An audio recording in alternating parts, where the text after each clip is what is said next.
ঘরে মাছ কিংবা মাংস কিছুই নেই, ডাল আর করলার এই আইটেমটা এইভাবে একবার বানিয়ে দেখুন।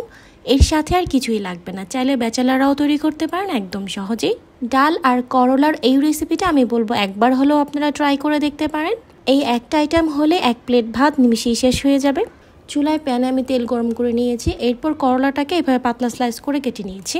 সেই সাথে এখানে একটি মিডিয়াম সাইজের আলু কেটে নিয়েছি, আলুটাকে এরকম পাতলা স্লাইস করে কেটে নিয়েছি।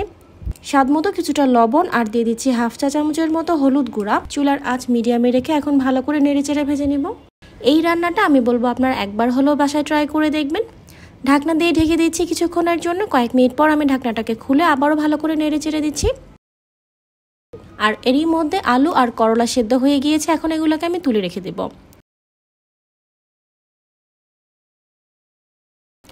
একই প্যানে সামান্য পরিমাণ তেল দিয়েছি। 2টা আস্ত শুকনো মরিচ দিয়ে এখানে হাফ কাপের থেকে কিছুটা বেশি আমি পেঁয়াজ কুচি দিলাম। সেই সাথে 1 টেবিল চামচ দিয়ে দিচ্ছি রসুন কুচি।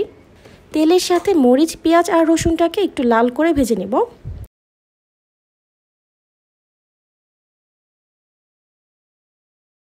পেঁয়াজ রসুনটা যখন এরকম ভাজতে ভাজতে নরম হয়ে আসবে, হালকা একটু পানি দিয়ে দিচ্ছি, কারণ এখন আমরা গুঁড়ো মশলা অ্যাড করব। প্রথমে দিয়ে দিচ্ছি হাফ চা চামচ হলুদ গুঁড়া,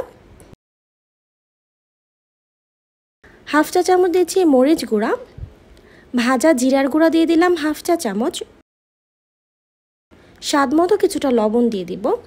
লবণটা কিন্তু অবশ্যই বুঝে অ্যাড করতে হবে। নেড়েচেড়ে মিশিয়ে নিয়ে এখানে একটা টমেটো এভাবে পাতলা স্লাইস করে কেটে দিয়ে দিচ্ছি।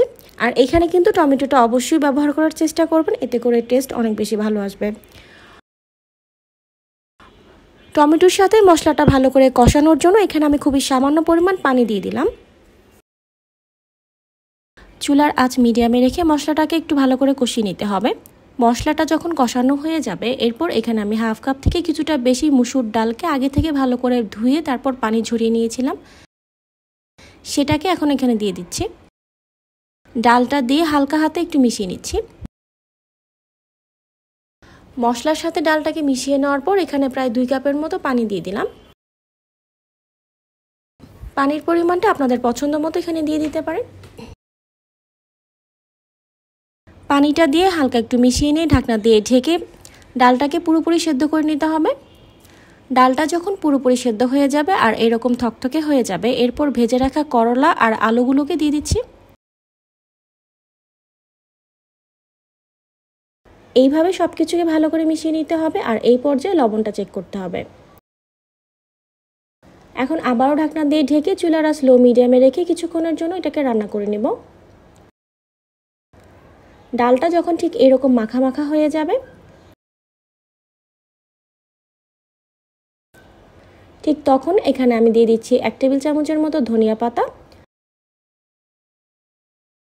কাঁচামরিচগুলোকে আমি মাঝখান দিয়ে এভাবে ফেলে দিয়ে দিই।